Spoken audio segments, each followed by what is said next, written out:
जीवन बगिया ऐसी उलझी, फूल उगे कम कांटे ज्यादा, सिमटा जीवन डूबी सांसें, आना है तो अब भी आजा। यदि आपने अभी तक पिछला अध्याय नहीं देखा है तो मैं आपसे विनती करूँगा कि कृपया करके पिछला अध्याय देखें, तभी आप इस अध्याय में एंटर करें।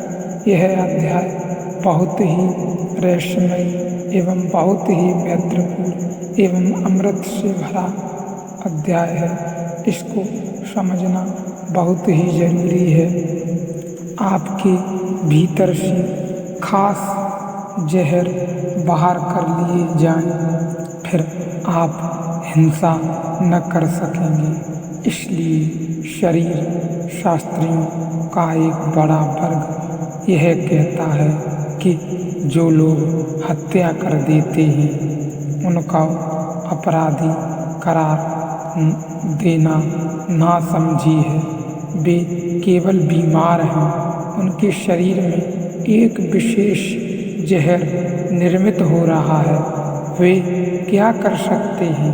तो उनको सजा देना और फांसी लगाना पागलपन है, निहायत पागलपन है। और आज नहीं कल अगर अमेरिका का एक बड़ा विचारशील मनोवैज्ञानिक B.F. स्किनर सफल हो गया, एक बड़ा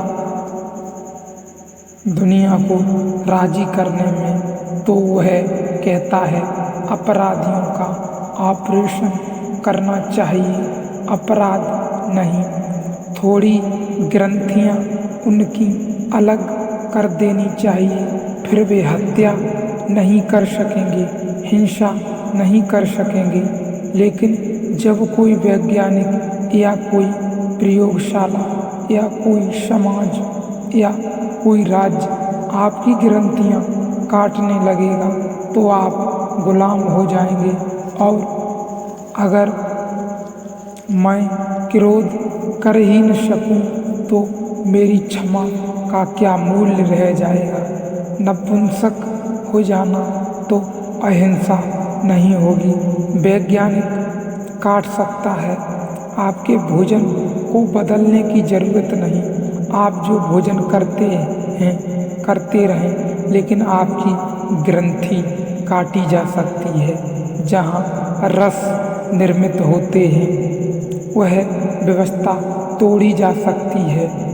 तो आप क्रोध नहीं कर सकेंगे, हिंसा नहीं कर सकेंगे, हत्या नहीं कर सकेंगे, लेकिन उसमें आपकी गुणवत्ता न होगी और आपकी कोई अंतर यात्रा भी न होगी।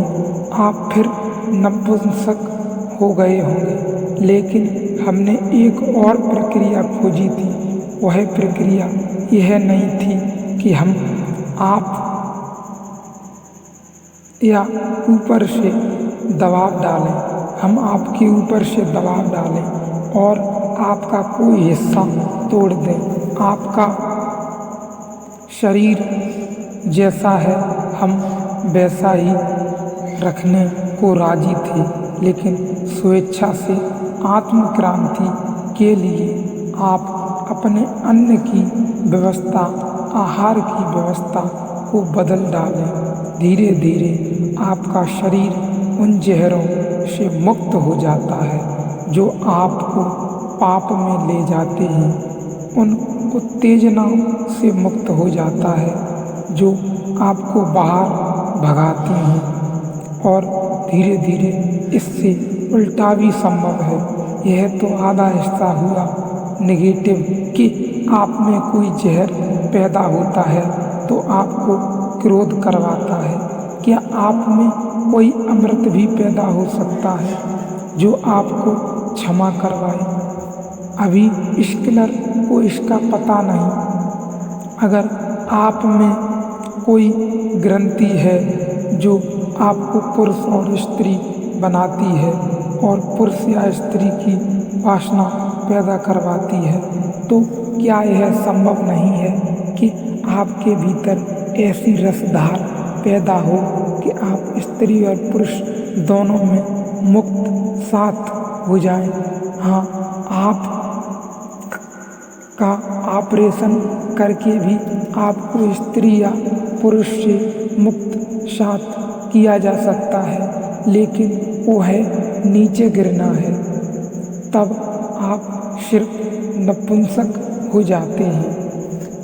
लेकिन स्त्री और पुरुष की पूरी क्षमता मौजूद रहे और आपके भीतर वह रसधार शुरू हो जाए जो आपके पार ले जाती है, आपको आपके पार ले जाती है। यह बहुत ही महत्वपूर्ण है।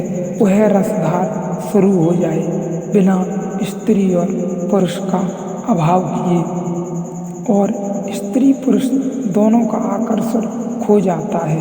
ख्याल ही भूल जाता है कि आप स्त्री हैं या पुरुष।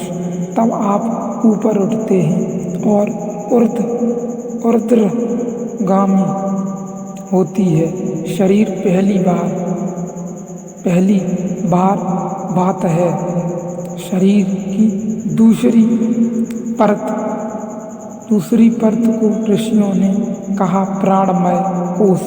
जैसे ही यह शरीर पारदर्शी हो वैसे ही पता चलेगा, अन्यथा यह बातचीत ही रह जाएगी, इसका कोई मतलब न होगा। इस शरीर के पीछे छिपा हुआ है एक प्राण शरीर से। यदि यह पारदर्शी न हो सका तो इससे पिछले की जो अन्नमय कोश की चर्चा है वह केवल बातचीत रह जाएगी, सुनने और कहने योग्य रह जाएगी। यदि पारदर्शी न हुआ तो एक प्राण शरीर से अर्थ है एनर्जी बॉडी। एक पत्थर में और एक प्राणी में जो फर्क है वह यही है कि पत्थर के पास एक ही शरीर है, अन्नमय कोश पौधे के पास एक और शरीर है भीतर, प्राणमय कोश पौधे के पास दो शरीर हैं, पत्थर के पास एक शरीर है, पौधे के पास दो शरीर हैं। पौधा सिर्फ पत्थर नहीं है, कुछ उसमें पत्थर जैसा है जो उसको बाहर से घेरे हुए है, लेकिन भीतर एक जीवन धारा बहती है। पौधा भी कभी जवान होता है, कभी बूढ़ा होता है।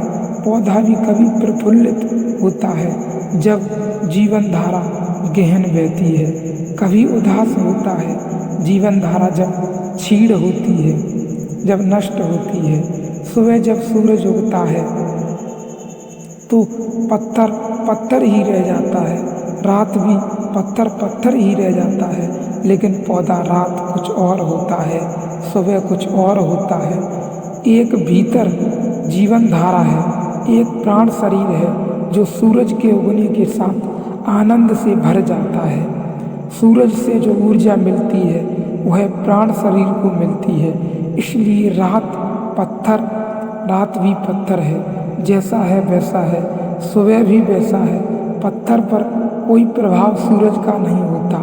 जब मैं पत्थर कह रहा हूँ तो पहाड़ नहीं कह रहा हूँ, ख्याल रखना, क्योंकि पहाड़ पर होता है, पहाड़ जीवित है। कुछ पहाड़ जवान होते हैं, जैसे हिमालय अभी जवान है, अभी बढ़ता जाता है। विद्या बूढ़ा हो गया। कथा अच्छी है, प्रीतकार है कि किसी मुनि की यात्रा पर सिर झुकाकर खड़ा था, फिर मुनि लौटे नहीं, फिर वह सिर झुका ही हुआ है। सच बात और है, विद्या बूढ़ा पर्वत है, विद्या बूढ़ा पर्वत है, विज्ञा बूढ़ा पर्वत है, सबसे पुराना पर्वत है। पृथ्वी पर हिमालय बिल्कुल बच्चा है, सबसे पुराना है। बहुत पहले सिर झुक गया और कमर उसकी ढीली पड़ गई, वह बूढ़ा हो गया। वह कथा तो माइथोलॉजी पर प्रीतकार है, पर बताती है कि पहाड़ बूढ़ा हो गया, अब सिर उठा नहीं सकता। ऋषि लौटे भी आए तो अब सिर उठा नहीं सकता, लेकिन हिमालय उठता ही चला जा रहा है, रोज बढ़ रहा है। अभी हिमालय कितना बढ़ेगा कहना बहुत मुश्किल है।